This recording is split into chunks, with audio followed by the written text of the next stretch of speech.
Okay बच्चों, let's start with momentum today. आज का topic momentum. Very simple. Momentum जिसे हम क्या बोलते हैं, जो पी से इंडिकेट होता है, राइट। सो अभी अपने को जो समझना है दैट इज मोमेंटम। ये वर्ड अपने आप में थोड़ा सा कंफ्यूज भी करता है, क्योंकि हम इस वर्ड को जनरल लाइफ में बहुत यूज लेते हैं, राइट। ये जो टॉपिक अभी मैं पढ़ा रहा हूं, अभी मैं वो जनरल लाइफ के बहुत सारे एग्जांपल्स दूंगा। You will find out, you will experience it by yourself कि हम किस तरीके से मोमेंटम वर्ड को हमें समझना चाहिए और किस तरीके से हम मोमेंटम वर्ड को थियोरेटिकली बहुत ज्यादा उसको एक बहुत थिक कर देते हैं, इसलिए उसको समझना थोड़ा सा टिपिकल हो जाता है। मैंने बहुत सारे यूट्यूब पर वीडियोस देखे कि मोमेंटम किस तरीके से एक्सप्लेन हो रहा है। सो मोस्टली टीचर्स जो हैं, जो मोस्टली एजुकेटर्स ऑन यूट्यूब हैं या ऑनलाइन जो भी हैं, वो बहुत ज्यादा उसको ड्रामेटिकली एक्सप्लेन कर रहे हैं। सो आई थॉट कि ये ऐसा है नहीं। मोमेंटम जो है वो जनरल लाइफ से लिया गया वर्ड है। हम इस फिजिक्स के वर्ड को हमारी प्रैक्टिकल लाइफ में रोज होता हुआ देखते हैं। अगर हम इसको एसोसिएट कराएं हमारी प्रैक्टिकल एक्सपीरियंसेस से, तो मोमेंटम जो है वो बहुत फैमिलियर हो जाएगा, और इतना फैमिलियर हो जाएगा कि आप उसको कभी भी थ्रू आउट योर लाइफ कभी भी इस कंसेप्ट को भूलेंगे नहीं। एंड जो टॉपिक अभी मैं पढ़ा रहा हूं आपको, मोमेंटम, ये बेसिकली सिर्फ जो स्टूडेंट्स एकेडमिकली इसको स्टडी कर रहे हैं, सिर्फ उन्हीं के लिए इंपॉर्टेंट नहीं है। वो सारे स्टूडेंट्स जो यूपीएससी लेवल की कॉम्पिटिशन्स फाइट करते हैं, उनमें जिनमें साइंस वाला जो पार्ट आता है, वहां मोमेंटम न्यूटन के लॉज को समझने के लिए बहुत इंपॉर्टेंट कंसेप्ट है। ये टर्म जो है ये आपको यूपीएससी में भी पढ़ाई जाती है।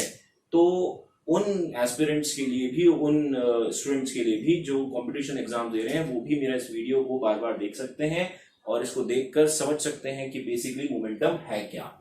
मोमेंटम क्या है, इसको समझने से पहले हम कुछ प्रैक्टिकल लाइफ के एग्जांपल्स लेते हैं और उस एग्जांपल से समझने की कोशिश करते हैं कि बेसिकली मोमेंटम कहां है।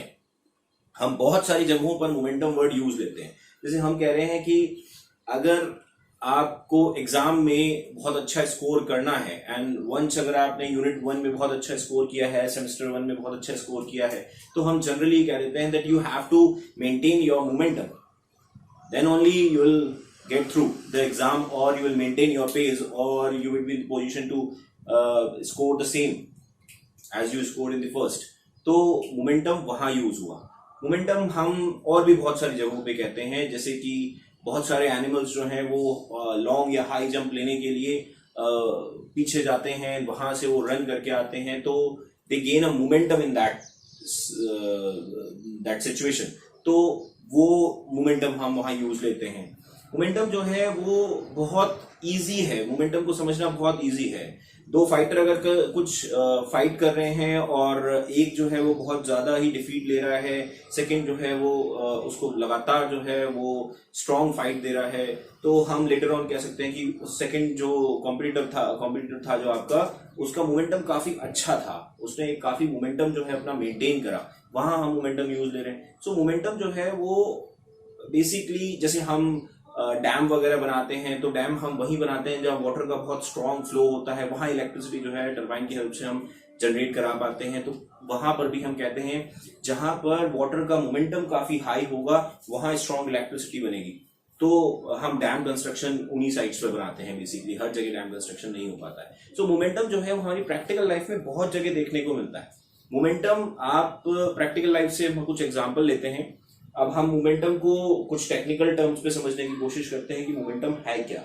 मैंने यहाँ सेकंड लॉ ऑफ मोशन पहले से ही मेंशन करा दिया है, तो मैं इससे ये समझाना चाह रहा हूं आपको कि मोमेंटम जो है वो basically second law of motion का एक इंपॉर्टेंट हिस्सा है।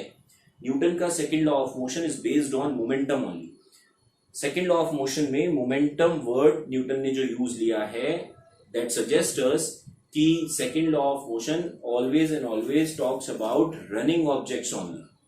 ठीक है, सेकेंड लॉ ऑफ मोशन सिर्फ रनिंग ऑब्जेक्ट की बात करता है, क्योंकि सेकेंड लॉ ऑफ मोशन की डिफाइन में मोमेंटम बहुत इंपॉर्टेंस रखता है। एंड मोमेंटम जो है वो बेसिकली बी से जिसे हम इंडिकेट करते हैं is the product of mass and the velocity of the object. Object का मास और उसकी वेलोसिटी मिलकर उसका मोमेंटम जो है वो डिजाइन करता है। अब हम देखते हैं कि मास किस तरीके से रोल प्ले कर रहा है मोमेंटम में और वेलोसिटी किस तरीके से रोल प्ले कर रहा है मोमेंटम में। एज पर अगर सेकंड लॉ ऑफ मोशन हम चलते हैं तो वहां लिखा है rate of change of momentum, यानी जो भी ऑब्जेक्ट का एक स्पेसिफिक मोमेंटम है, अभी हम बात करेंगे उसकी पूरी, इज डायरेक्टली प्रोपोर्शनल, यानी मोमेंटम की रेट में आने वाला change is directly proportional to the force applied, यानी आपकी force is directly associated with the change occur in the momentum.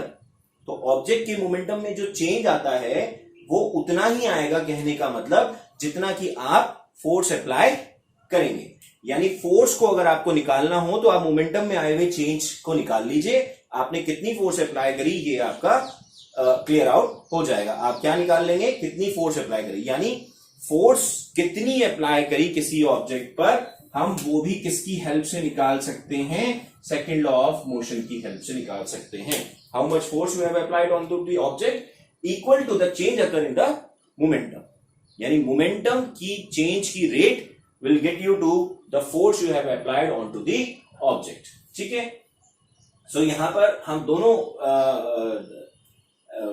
जो फिजिकल क्वांटिटीज हैं उनके कंसर्न में देखेंगे कि वो किस तरीके से मोमेंटम से एसोसिएट करती हैं।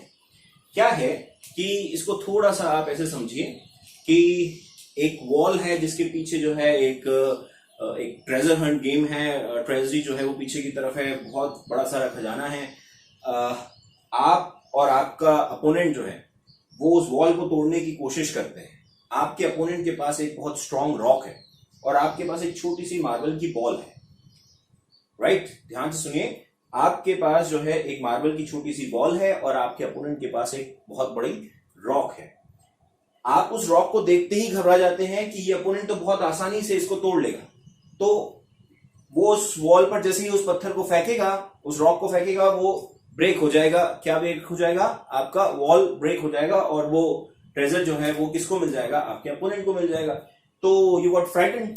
तो अब आपने क्या दिमाग चलाया, एक छोटी सी बॉल उस रॉक के सामने कुछ भी नहीं है, मास जो है वो यहां पर जीत को डिफाइन कर रहा है। यहां विनर कौन है? जिसके पास बिग मास है as compare to small one. आपने यहां पर एक, जिसे कहते हैं एक्स्ट्रा, आपने अपना कोई दिमाग चलाया और आपने उस छोटी सी मार्बल की बॉल को अपनी पॉकेट में रखी हुई टॉय गन जो है उसको निकालकर उस मार्बल की बॉल से को फायर कराया उस गन की हेल्प से। The moment you fire that marble ball, ठीक है, with the help of your gun, क्या देखते हैं आप कि वो ग्लास जो है वो ब्रेक हो जाता है। इसका मतलब क्या हुआ कि वो ग्लास जो ब्रेक हो रहा था वो अपरेंटली सिर्फ ऐसा लग रहा था कि सिर्फ कौन कर सकता है उस हरकत को, वो किया जा सकता है मास के थ्रू, ठीक है। लेकिन यहां पर छोटे से मास ने भी उसको ब्रेक करा। इसका मतलब क्या हुआ कि उस ऑब्जेक्ट पर लगने वाली जो फोर्स है वो कहीं ना कहीं ऑब्जेक्ट के मास के अलावा उसकी वेलोसिटी पर भी डिपेंड कर रही थी, क्योंकि उसी छोटे से मार्बल के बॉल को जब हमने गन से फायर कराया तो उसकी सारी जो क्वालिटीज थी उसमें क्या चेंज आया। जब वो रेस्ट में थी तब तो उस मार्बल की बॉल का कोई जिक्र ही नहीं था एज कंपेयर टू रॉक, लेकिन जैसे ही उस मार्बल की छोटी सी बॉल को हमने हाई वेलोसिटी दे दी, उसने एक जो क्वालिटी गेन करी रनिंग कंडीशन के अंदर, जो रेस्ट में उसके पास नहीं थी, वो क्या है, वो सिंपली उसका हाई वेलोसिटी को गेन कर जाना है। तो कहीं ना कहीं जो इंपैक्ट उसने वॉल के ऊपर लगाया उसका रिलेशन उसकी हाई वेलोसिटी से भी है कि नहीं। तो हमने इन प्रैक्टिकल एग्जाम्पल को अगर हम देखते हैं, जैसे ये एक एग्जाम्पल हुआ, आप और बहुत सारे एग्जाम्पल लीजिए। एक बुलेट लीजिए, उस बुलेट को, एक छोटा सा मास है बुलेट, अब ये जो बुलेट है, इस बुलेट से आप अगर कैच खेलते हैं, अपनी पॉकेट में लेके चलते हैं, आप सामने वाले को कैच कराते हैं, तो क्या ये हर्टिंग इंपैक्ट क्रिएट करा सकता है सामने वाले के ऊपर? क्या ये ऐसा करा पाएगा? नहीं कराएगा। उसी छोटी सी बुलेट को अगर आप गन के थ्रू फायर करते हैं, so what you will see, what you will experience, आपका एक्सपीरियंस क्या होगा? बहुत सिंपल है, वो एक किलिंग इंपैक्ट क्रिएट करा पाएगा। यानी उस छोटी सी जो बुलेट था, उस बुलेट को जब आपने गन से फायर कराया तो क्या ऐसी क्वालिटी उसके अंदर गेन हुई, क्या उसके अंदर चेंज आया? वो चेंज था, उसने एक हाई वेलोसिटी गेन करी जब उसको गन से फायर किया। तो कहीं ना कहीं हम ये कह सकते हैं कि वो बुलेट जब जाके टारगेट पर हिट होता है और उसको ब्लास्ट करता है, उस पर एक ग्रेट इंपैक्ट फोर्स के थ्रू लगाता है, तो वो फोर्स कहीं ना कहीं एसोसिएट हो रही है इस ऑब्जेक्ट की वेलोसिटी से, जो इसके पास पहले नहीं थी। अगर इसकी जगह हम एक ट्रक का एग्जांपल लेते हैं, जो आपकी बुक में भी गिवन है, एक बहुत ह्यूज मास का ऑब्जेक्ट होता है ट्रक। उस ट्रक को अगर हम किसी पार्किंग लॉट में खड़ा करते हैं तो वो किसी के लिए भी एक डेंजर साइन नहीं है, वो किसी को भी किल नहीं कर सकता। लेकिन अगर वो ही ह्यूज मास का ट्रक अगर टॉय साइकिल की स्पीड से भी चलाया जाता है, अब यहां पर मैंने ऑब्जेक्ट की वेलोसिटी बहुत कम कर दी, 5 सेंटीमीटर पर सेकेंड कर दी, 5 सेंटीमीटर पर सेकेंड और 5 मीटर पर सेकेंड, ठीक है? तो बहुत ह्यूज नहीं है वेलोसिटी, तो मैंने वेलोसिटी को कम कर दिया, क्योंकि मैंने पहले वाले एग्जांपल में वेलोसिटी हाई ली थी। और अब मुझे देखना है कि वेलोसिटी को कम कर देता हूं तो क्या अब वो सामने वाले से जब जाके कोलाइड होगा, जब हिट करेगा, तो क्या वो एक किलिंग इंपैक्ट सामने वाले पर, एक हर्टिंग इंपैक्ट सामने वाले पर प्रोड्यूस करा सकता है? Yes, and it happened. क्या हुआ कि अगर हम उस ट्रक को इतना स्लो, जितना कि एक टॉय साइकिल चल रही है, उतना स्लो भी अगर उसको चलाते हैं और सामने कोई ऑब्जेक्ट अगर उसके खड़ा करते हैं, तो वो उस ऑब्जेक्ट पर आसानी से किलिंग इंपैक्ट प्रोड्यूस करा पा रहा है। It means what? क्या हुआ कि यहां पर हमने देखा कि एक ऑब्जेक्ट जिसका मास बहुत ह्यूज था, बाकी जो उसकी फिजिकल क्वांटिटीज उसके साथ थी वो नेग्लिजिबल थी, जो पहले वाले एग्जाम में बहुत हाई थी, यहां पर हमने उसको नेग्लिजिबल किया, लेकिन मास हाई होने के कारण उसके अंदर एक ऐसा क्वालिटी गेन हुई, जब वो दूसरे ऑब्जेक्ट से हिट हुई तो सामने वाले ऑब्जेक्ट पर उसने एक killing impact during the collision, उसने एक इंपैक्ट सामने वाले ऑब्जेक्ट पर प्रोड्यूस कराया। तो इट मीन्स व्हाट कि हम जनरल लाइफ में बहुत सारे, हम क्रिकेट की बॉल को आपस में कैच कर रहे हैं, कोई प्रॉब्लम नहीं है, लेकिन अगर वो ही एक बहुत बड़े मैदान में जब बैट्समैन एक सिक्स लगाता है और वो अगर किसी स्पेक्टेटर के ऊपर आके गिरेगी तो 100% वो एक किलिंग इंपैक्ट प्रोड्यूस करा सकती है। एक छोटा सा पेबल अगर आप बहुत हाई हाइट से, बहुत टॉप ऑफ द टावर से अगर आप उसको ड्रॉप कराते हैं, free fall without application of any external effort, अगर आप उसको फ्री फॉल भी देते हैं तो नीचे खड़े हुए ऑब्जेक्ट पर वो बंदे पर या किसी चीज पर एक अच्छा निशान छोड़ सकता है, एक इंपैक्ट क्रिएट करा सकता है। ये इंपैक्ट है, इंपैक्ट ऑफ फोर्स। ये फोर्स उसके पास कहां से आई? तो दोनों ही एग्जाम्पल्स में हमें, दोनों और बहुत सारे एग्जाम्पल्स की जो हमने बात करी, इन एग्जाम्पल से ये देखने को मिल रहा है कि कहीं ना कहीं हो ना हो ऑब्जेक्ट जो है वो जब रनिंग कंडीशन में होता है, जब रेस्ट में होता है, तब उसके पास शायद ये क्वालिटी नहीं होती। रेस्ट में खड़े हुए ट्रक से किसी को कोई डेंजर नहीं क्रिएट होता है, लेकिन अगर जब वो चल रहा होता है तो चलता हुआ ऑब्जेक्ट कहीं ना कहीं अपने साथ एक ऐसी क्वालिटी गेन कराता है जिसके चलते अगर वो चलता हुआ ऑब्जेक्ट सामने जाकर किसी दूसरे ऑब्जेक्ट से हिट होता है तो वो जो फोर्स लगाता है, जो इंपैक्ट लगाता है, जो किलिंग इंपैक्ट वो दूसरे के ऊपर लगाता है, वो कहीं ना कहीं इंपैक्ट डायरेक्टली एसोसिएट हो रहा है उसकी दो फिजिकल क्वांटिटीज से, किसी एक से नहीं, not with the either one. दोनों फिजिकल क्वांटिटीज यहां पर वर्क कर रही हैं और वो दोनों फिजिकल क्वांटिटीज हैं उसका मास एंड उसकी velocity. So what we got to know, mass and velocity का प्रोडक्ट एक्चुअली आपको एक ऐसी फिजिकल क्वांटिटी देता है जो सिर्फ और सिर्फ रनिंग ऑब्जेक्ट के पास होती है, रेस्ट ऑब्जेक्ट के पास नहीं होता। क्यों? क्योंकि रेस्ट ऑब्जेक्ट का वेलोसिटी कितना होगा? रेस्ट ऑब्जेक्ट की वेलोसिटी होगी 0, 0 multiply with the mass will give you 0 momentum. तो यहां मोमेंटम आएगा ही नहीं, तो मोमेंटम आएगा ही नहीं तो सिर्फ रनिंग ऑब्जेक्ट के पास ही वेलोसिटी होती है और तब जाके उसका मोमेंटम बनता है। तो मोमेंटम बेसिकली किस कंडीशन, किस स्टेट के बारे में बात हो रही है? मोमेंटम सिर्फ और सिर्फ रनिंग ऑब्जेक्ट की ही स्टेट है। रनिंग ऑब्जेक्ट यानी स्टेट जो है उसकी क्या हो, वो रन में हो, तब उसके पास एक ऐसी फिजिकल क्वांटिटी जनरेट होती है जिससे कि वो जब सामने वाले के ऊपर इंपैक्ट प्रोड्यूस कराता है तो वो इम्पैक्ट का डायरेक्ट रिलेशन उसकी फिजिकल क्वांटिटी से, उस फिजिकल क्वांटिटी जो उसने रनिंग पोजीशन के अंदर गेन करी है उससे एसोसिएट करता है, उससे रिलेट करता है, and that is the momentum all about. Now momentum क्या हुआ? मोमेंटम रनिंग ऑब्जेक्ट की एक ऐसी फिजिकल क्वांटिटी हो गई उसके साथ जो होने के कारण जब वो जाके किसी ऑब्जेक्ट से हिट होता है तो हिटिंग के दौरान जो फोर्स वो उसके ऊपर लगाता है वो definitely force due to that physical quantity होता है। ठीक है, मैं इसमें थोड़ा सा करेक्शन अभी आगे करूंगा। Due to not only the momentum, actually the change of momentum के कारण वो इम्पैक्ट प्रोड्यूस होता है। तो नाउ अभी हम यहां देखेंगे कि अभी तो हमने सिर्फ ये समझा what is momentum all about. Now momentum जो है इसको हम जनरली इसका फटाफट से इसकी यूनिट भी क्रिएट करा सकते हैं। यहां पर मोमेंटम जो है वो मास एंड वेलोसिटी का प्रोडक्ट है। सो हम यही प्रोडक्ट में इन दोनों की यूनिट का अगर रिलेशन बना दें तो वो मोमेंटम की यूनिट बन सकती है। मास जो है वो काई में आता है, केजी में आता है, और वेलोसिटी काई में आती है भाई, मीटर पर सेकंड में आती है। तो इन दोनों से हम क्या बना सकते हैं? इसकी यूनिट बना सकते हैं। क्या बना सकते हैं? केजी मीटर पर सेकंड। ये किसकी यूनिट हो जाएगी? मोमेंटम की यूनिट हो जाएगी।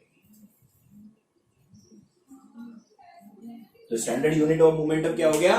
केजी मीटर पर सेकंड। तो वहां से भी हम इसको आसानी से समझ सकते हैं। किसी भी फॉर्मूले में अगर आपको यूनिट लर्न ना हो तो आप उसका जो फॉर्मूला है उनमें जो फिजिकल क्वांटिटीज यूज हो रही है उनके जो यूनिट्स है उसको उसी रिलेशन में लिख दीजिए, वो उस सामने वाले ऑब्जेक्ट का यूनिट, स्टैंडर्ड यूनिट क्रिएट करा देगी। नाउ अब हमने मोमेंटम समझ लिया अच्छी तरीके से, तो हम अब बहुत आसानी से ऑब्जेक्ट जो है उसका जो रनिंग ग्राफ है उसको अंडरस्टैंड कर लिया कि चलता हुआ ऑब्जेक्ट दो चीजें अपने साथ लेके चलता है, एक तो उसका मास और एक उसकी वेलोसिटी। तो अब हम बहुत आसानी से सेकेंड लॉ ऑफ मोशन को एक्सप्लेन कर सकते हैं, इसको भी अब हम बहुत आसानी से समझ सकते हैं। तो बच्चों अब हम चलेंगे सेकेंड लॉ ऑफ मोशन की तरफ, क्योंकि हमने मोमेंटम को अच्छी तरीके से एक्सप्लेन कर लिया, मोमेंटम समझ लिया। अब हम चलेंगे सेकेंड लॉ ऑफ मोशन की तरफ। Second law of motion states what?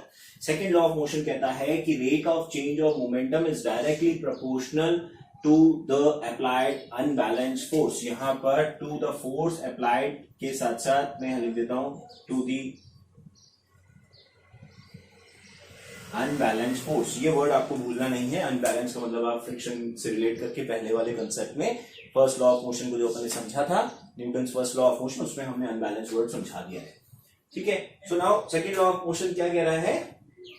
Rate of change of momentum, momentum की रेट में चेंज, यानी कोई एक ऑब्जेक्ट है, उस ऑब्जेक्ट का एक सर्टेन मोमेंटम होगा, उसका एक सर्टेन मास है और उसका एक सर्टेन मोमेंटम है। ठीक है, अब हमने क्या किया, उसका मोमेंटम निकाला, तो क्या करेंगे? मोमेंटम इज इक्वल्स टू क्या होता है? Mass into velocity. अब हमने क्या किया? मोमेंटम का चेंज लेना है तो हमने दो मोमेंटम बनाने। तो मोमेंटम जो है वो बेसिकली क्या है? मोमेंटम है एम वी। तो अगर पहले वाला मोमेंटम बनाएंगे तो क्या आएगा? Initial velocity. तो हमने क्या कहा? मोमेंटम जो पहले वाला मोमेंटम है वो क्या हो गया यहां पर? P1, और P1 इंडिकेट कैसे हुआ? Mass into initial velocity. और सेकेंड वाला मोमेंटम क्या होगा? सेकेंड मोमेंटम हो जाएगा आपका मास इनटू फाइनल वेलोसिटी। ये जो मोमेंटम का जो चेंज आ रहा है, आपको नहीं लग रहा है ये मोमेंटम का ओवरऑल जो चेंज आ रहा है? मोमेंटम का चेंज का मेरा मतलब क्या है, आप उसको थोड़ा सा समझने की कोशिश करिए। हम चेंज से क्या कहते हैं? हम चेंज से कहते हैं, जैसे फर्स्ट टेस्ट में आपके मार्क्स आते हैं 8, सेकंड टेस्ट में आपके मार्क्स आते हैं 9, तो फर्स्ट टेस्ट को हम कहते हैं फर्स्ट मोमेंटम, ठीक है। सेकंड टेस्ट में सेकंड मोमेंटम, बन गए दो मोमेंटम। अब इन दोनों का चेंज इज समथिंग डिफरेंट। इन दोनों का चेंज क्या होगा? इन दोनों का डिफरेंस कहता है, इन दोनों का डिफरेंस इज दी वन। ये वन डिफरेंस आप कैसे निकाल रहे हैं? आप निकाल रहे हैं इसके लिए P2 माइनस P1। ये सेम हम एक्सेलरेशन के लिए भी करते थे, जब हम वेलोसिटी का चेंज निकालते थे। वेलोसिटी मान लीजिए आप इन दोनों को, तो भी आप समझ सकते हैं। इनिशियल जो आते हैं आपका फर्स्ट टेस्ट का मार्क्स, उसको इनिशियल वेलोसिटी कह देते हैं। जो सेकंड टेस्ट के मार्क्स आते हैं लेटेस्ट, उसको हमेशा फाइनल वेलोसिटी कहते हैं। Latest velocity is always be the final velocity, इसको याद रखिएगा।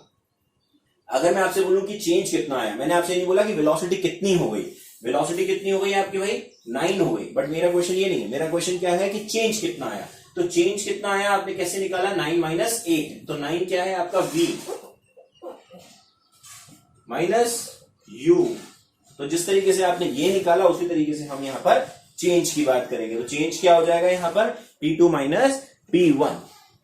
ओके, यहां देखते हैं अपन P2 माइनस P1 को। तो यहां हमने क्या बोला, P2 minus P1। So according to the law of motion, according to the second law of motion अगर हम बात करें तो क्या बनेगा, सेकेंड लॉ ऑफ मोशन क्या कह रहा है, सेकेंड लॉ ऑफ मोशन कह रहा है कि rate of change of momentum is directly proportional. Momentum की रेट का जो चेंज है वो डायरेक्टली प्रोपोर्शनल है किसके, फोर्स अप्लाइड के। This is what the second law of motion.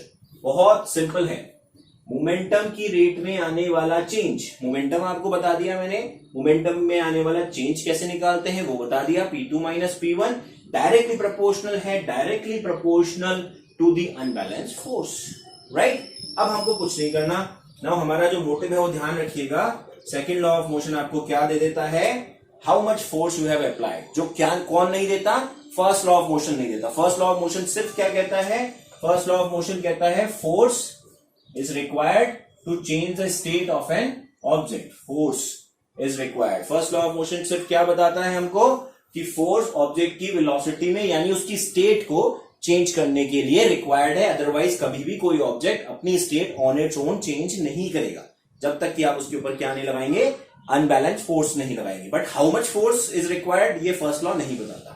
तो सेकेंड लॉ हमें क्या बता देगा, how much force is required. Law कैसे बता देगा, वहां चलते हैं,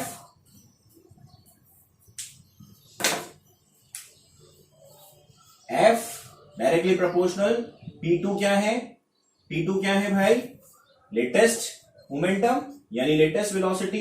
तो यहां पर हमने क्या लिख दिया, mv माइनस ये क्या बन जाएगा, mu, राइट। क्योंकि मास एक कांस्टेंट टर्म है, सेम ऑब्जेक्ट की बात कर रहे हैं, तो F डायरेक्टली प्रोपोर्शनल m और ये क्या हो जाएगा, v अपॉन t।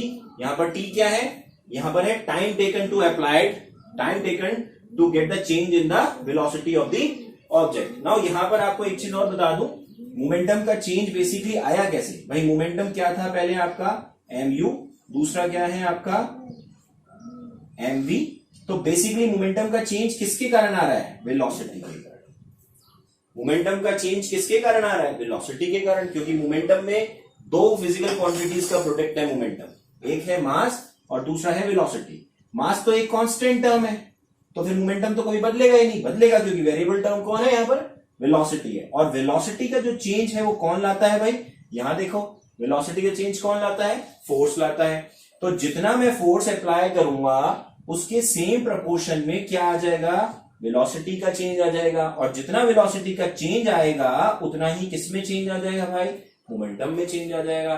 तो डेफिनेटली हम ऐसा बोल सकते हैं, डेफिनेटली हम ऐसा बोल सकते हैं, मैं यहां लिख देता हूं साइड में, कि फोर्स जितनी अप्लाई होगी वेलोसिटी का चेंज आएगा, और जितना वेलोसिटी का चेंज आएगा उतना ही मोमेंटम में भी चेंज आएगा। This is what the second law of motion. Second law of motion को इस तरीके से भी बोला जा सकता है, जितना आप फोर्स लगाएंगे उतना ही वेलोसिटी में चेंज आएगा, और जितना वेलोसिटी में चेंज आएगा उतना ही मोमेंटम में चेंज आएगा। यही तो यहां पर हम कर रहे हैं। जितना हम इसको हम दोनों तरफ से कान को पकड़ सकते हैं, दोनों तरफ से समझ सकते हैं। अगर कोई पूछता है कितनी फोर्स लगी, तो हम बोलेंगे जितना मोमेंटम में चेंज आया, तो हम इधर से बात कर रहे हैं। कोई पूछता है मोमेंटम में कितना चेंज आया, तो हम बोलेंगे जितनी फोर्स लगी, जितनी फोर्स लगी उतना ज्यादा क्या चेंज हो गया, वेलोसिटी का चेंज आ गया। और जितना वेलोसिटी का चेंज आया उतना ही क्या आ गया, मोमेंटम का चेंज आ गया। कैसे आ गया, और आगे चलते हैं। F directly proportional m, velocity का जो चेंज है वो विद रिस्पेक्ट टू टाइम ही आता है ऑलवेज, ये हम एक्सेलरेशन में समझ चुके हैं। सो ये सब मिलकर किसको रिप्रेजेंट कर रहे हैं भाई, एक्सेलरेशन को रिप्रेजेंट कर रहे हैं। तो यहां पर हमारे पास क्या आ गया, डायरेक्टली प्रोपोर्शनल की साइन को हटाने के लिए हमने क्या ले लिया, k कांस्टेंट ले लिया। तो यहां क्या आ गया, दिस इज, एंड यहां पर हम लिख सकते हैं F इजिकल्स टू ma। सो यहां पर F इजिकल्स टू ma, यहां क्या आ गया, F का फॉर्मूला आ गया, यानी how much force is required, तो आप बोल देंगे F equals to ma। ma force is required. यहां पर m क्या है, kg, ये क्या है, मीटर पर सेकेंड स्क्वायर। तो आपकी फोर्स की यूनिट क्या बन गई, केजी मीटर पर सेकेंड स्क्वायर। ये तो इसकी यूनिट हो गई। और इसी की स्टैंडर्ड यूनिट और क्या होती है भाई, इसी की स्टैंडर्ड यूनिट होती है न्यूटन। फोर्स काय में मेंशन होता है, न्यूटन में मेंशन होता है, ठीक है। तो फोर्स की एक यूनिट और न्यूटन भी हो गई और सेकंड स्टैंडर्ड यूनिट ये भी हो गई केजी मीटर पर सेकंड स्क्वायर। अब नाउ यहां पर आप समझने की कोशिश कीजिए जो मैं समझाना चाह रहा हूं। आपने एक कराटे प्लेयर को ब्रिक्स को ब्रेक करने के लिए टास्क दिया। नाउ कराटे प्लेयर क्या करता है, उसके पास दो ही तरीके हैं। उसको अच्छी तरह पता है कि मैं रन करता हुआ आऊंगा और मुझे अपने हाथ से ब्रिक को ब्रेक करना है। तो या तो मैं अपने हाथ का मास बढ़ाऊं, तो जो मैंने अपने ट्रेजर हंट में मैंने आपको जो एग्जांपल दिया था, या मुझे मोमेंटम का कंसेप्ट अच्छी तरह पता है। मोमेंटम में जितना चेंज लाऊंगा, मैं रन कर रहा हूं तो डेफिनेटली मेरे पास क्या है, मेरा हैंड रन कर रहा है तो डेफिनेटली मेरे पास क्या है, मोमेंटम है। और सेकंड लॉ ऑफ मोशन कहता है कि मोमेंटम की रेट में जितना बड़ा चेंज लाओगे उसके सेम प्रोपोर्शन में फोर्स लगेगी, और मुझे बहुत सारी फोर्स चाहिए। मोमेंटम की रेट में जो चेंज आ रहा है वो बेसिकली मोमेंटम बना दो चीजों से है। मास कांस्टेंट है, एकदम से हाथ को नहीं बढ़ाया जा सकता, अपने मास को नहीं बढ़ाया जा सकता, तो क्या रह गया, सब कुछ वेलोसिटी के चेंज पर रह गया। तो हम कहां पर आ गए, यहां आ गए, वेलोसिटी के चेंज पर आ गए। अब हम क्या करेंगे, वेलोसिटी का change with respect to time is known as acceleration. क्या कहलाता है ये, एक्सेलरेशन। समझने की कोशिश कीजिएगा बहुत ध्यान से, धीरे से। एक बार मैं फिर से इसको रिपीट करूंगा आपके लिए। ये क्या कहलाता है भाई, एक्सेलरेशन। एक्सेलरेशन आपको अच्छी तरह पता है कि होता है v minus you upon T. T इसके इनवर्स प्रोपोर्शनल होता है, यानी अगर जब आप वेलोसिटी का चेंज ला रहे हैं, अगर वो कम टाइम पीरियड में लाएंगे तो एक्सेलरेशन बढ़ जाएगा, अगर आप उसको कम टाइम पीरियड में लाएंगे तो एक्सेलरेशन बढ़ जाएगा। और देखिए अगर एक्सेलरेशन बढ़ गया तो multiply with your hand mass, force बढ़ जाएगी। तो आपको फोर्स बढ़ानी है तो आप क्या कीजिए, वेलोसिटी का जो चेंज आप ला रहे हैं, कब ला रहे हैं वेलोसिटी का चेंज, कहां आ रहा है, जब आप बहुत तेजी से हैंड को लेके आ रहे हैं और ब्रिक पे टच करा रहे हैं, तो आप वेलोसिटी का जो चेंज आएगा वो दो तरीके से आएगा।